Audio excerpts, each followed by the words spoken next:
നമസ്കാരം. വിലക്കയറ്റം കൊണ്ട് പൊറുതിമുട്ടിയിരിക്കുകയാണ് കേരളത്തിലെ ജനങ്ങൾ.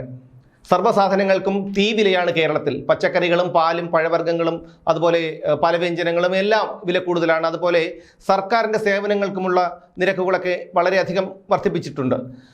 വെള്ളക്കരം, വീട്ടുകരം, അതുപോലെ വൈദ്യുതി ചാർജ്, ഭൂനികുതി, കെട്ടിട നികുതി ഇതെല്ലാം വളരെയധികം വർദ്ധിപ്പിച്ചിട്ടുണ്ട്. കാരണം തെരഞ്ഞെടുപ്പ് കാലത്ത് നമ്മുടെ LDF സർക്കാരിൻ്റെ വാഗ്ദാനം ഇനി വരുന്ന 5 വർഷത്തേക്ക് വില വർധനയൊന്നും ഉണ്ടാവില്ല എന്നുള്ളതാണ്. കാരണം LDF സർക്കാരിൻ്റെ കാര്യം നമുക്കറിയാം, CPM-കാരുടെ നിലപാട് നമുക്കറിയാം. പക്ഷേ ഇപ്പോൾ പറയാൻ തുടങ്ങുന്നത് അതിനെക്കുറിച്ചൊന്നുമല്ല. ഇപ്പോൾ പുതിയൊരു എൻട്രി ഫീസ് ഏർപ്പെടുത്തിയിരിക്കുകയാണ്. എൻട്രി ഫീസ് ഏർപ്പെടുത്തിയിരിക്കുന്നത് വേറെ ആർക്കുമല്ല, മുട്ടയ്ക്കാണ്.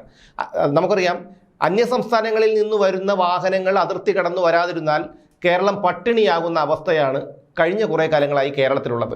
പച്ചക്കറികളും പലവ്യഞ്ജനങ്ങളും അരിയും പാലും മാംസവും കോഴിയിറച്ചിയും മുട്ടയും എല്ലാം തമിഴ്നാട്ടിൽ നിന്നോ കർണാടകയിൽ നിന്നോ ആന്ധ്രയിലോ നിന്നോ ഒക്കെ വരേണ്ട ഒരു അവസ്ഥയാണ് കേരളത്തിലുള്ളത്. അങ്ങനെ വരുമ്പോൾ ഇപ്പോൾ അന്യ സംസ്ഥാനങ്ങളിൽ നിന്ന് വരുന്ന മുട്ടയ്ക്കാണ് എൻട്രി ഫീസ് ഏർപ്പെടുത്തിയിരിക്കുന്നത്. 2 പൈസയാണ് എൻട്രി ഫീസായി ഏർപ്പെടുത്തിയിരിക്കുന്നത്. അതായത് സർക്കാരിൻ്റെ അധിക വരുമാനമാണ് ഇതിലൂടെ ലക്ഷ്യമിടുന്നത്.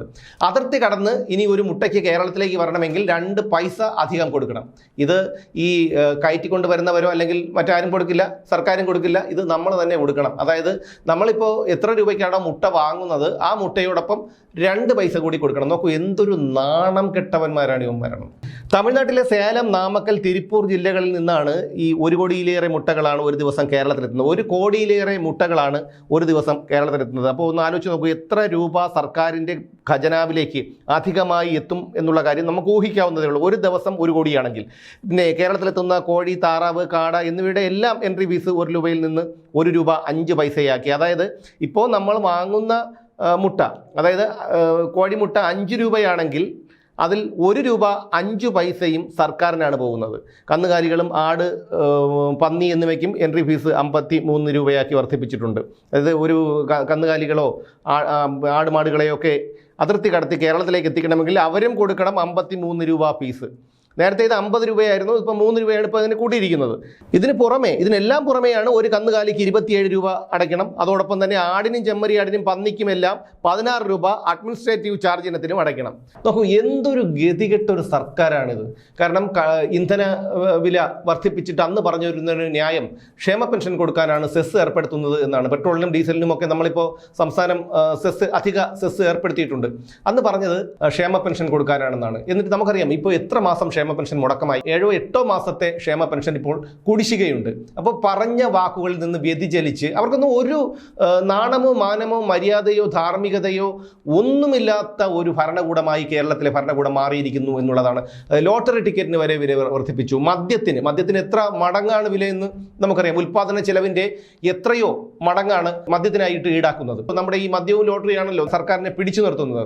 അപ്പോൾ ഈ ബീവറേജിലെ ക്യൂവും കേരളത്തിലെ മദ്യപന്മാരുടെ കണക്കും രാജ്യത്തെ മദ്യത്തിൻ്റെ ഉപയോഗവും ഒക്കെ എടുത്താൽ കേരളത്തിന് അതിന് എത്രത്തോളം പ്രാധാന്യമുണ്ട് എന്നുള്ള കാര്യം നമുക്ക് തിരിച്ചറിയാൻ കഴിയും. കൂലിപ്പണിക്ക് പോകുന്ന അല്ലെങ്കിൽ ഒരു സാധാരണ ഒരു ഇടത്തരക്കാരൻ അല്ലെങ്കിൽ ഒരു താഴേക്കിടയിലുള്ള ഒരു സർക്കാർ ഉദ്യോഗസ്ഥൻ അവനൊരു മദ്യപാനിയാണെങ്കിൽ മദ്യത്തിന് വേണ്ടി തന്നെ എത്ര രൂപ മാറ്റിവെക്കണം. സ്കൂളുകൾ തുറക്കും, ബാറുകൾ പൂട്ടും എന്നുള്ള ഒരു പ്രചാരണത്തോടു കൂടിയാണ് 2016 പിണറായി വിജയന്റെ സർക്കാർ അധികാരത്തിൽ വരുന്നത്. അവരുടെ തിരഞ്ഞെടുപ്പ് പ്രചാരണ പരസ്യ വാചകം തന്നെ അങ്ങനെയായിരുന്നു. പക്ഷെ വന്നിട്ട് നമുക്കറിയാം, 1ാം പിണറായി സർക്കാരിന്റെ കാലത്ത് തുറന്നു കൊടുത്തത് 544 പുതിയ ബാറുകളും ബീവറേജസുകളുമായിരുന്നു. എന്നിട്ട് ഇപ്പോൾ IT പാർക്കുകളിൽ ബിയർ പാർലറുകൾ തുറന്നു കൊടുക്കുന്നു. എന്തെല്ലാം ഡ്രൈ ഡേ ഒഴിവാക്കാൻ പോകുന്നു, മദ്യക്കോഴ. പിന്നെ ഈ പറഞ്ഞ നാണം കെട്ടവന്റെ ആസനത്തിൽ ഒരു ആല് കിളിർത്താൽ അതും ഒരു തണല് എന്ന മട്ടിലാണ് ഇപ്പോൾ സർക്കാരിൻ്റെ പോക്ക്. അപ്പോൾ ഞാൻ പറഞ്ഞു വന്നത്, കേരളത്തിൽ ഒരിക്കലും ഒരു സാധാരണക്കാരന് അല്ലെങ്കിൽ ഒരു സർക്കാർ ഉദ്യോഗസ്ഥനോ സാധാരണക്കാരനോ ആരും ആയിക്കോട്ടെ, കോടീശ്വരന്മാരല്ലാത്തവർക്ക് ജീവിക്കാൻ കഴിയാത്തൊരവസ്ഥയിലേക്ക് കാര്യങ്ങൾ എത്തി നിൽക്കുകയാണ്.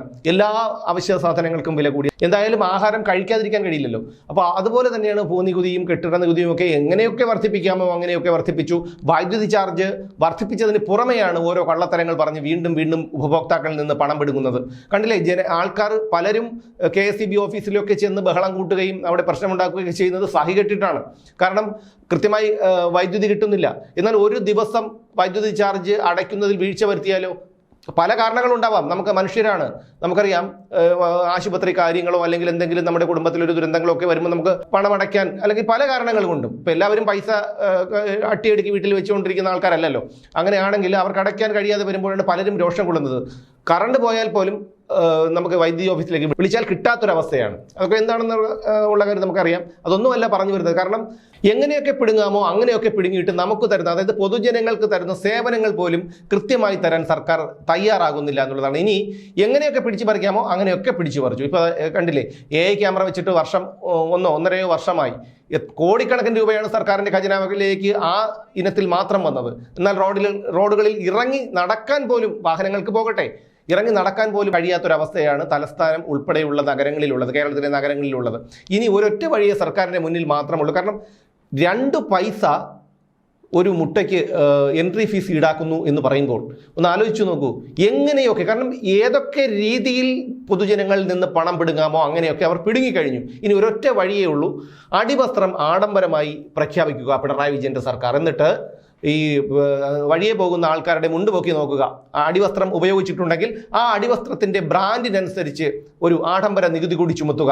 അങ്ങനെ മാത്രമേ ഇനി പൊതുഖജനാവിലേക്ക് പണം കൊണ്ടുവരാൻ പിണറായി സർക്കാരിന് കഴിയൂ. കാരണം ബാക്കി എല്ലാ രീതിയിലും ജനങ്ങളിൽ നിന്ന് പണം പിടുങ്ങുന്ന ഒരു സാഹചര്യത്തിൽ ഇനി ഇത് മാത്രമേ ബാക്കിയുള്ളൂ.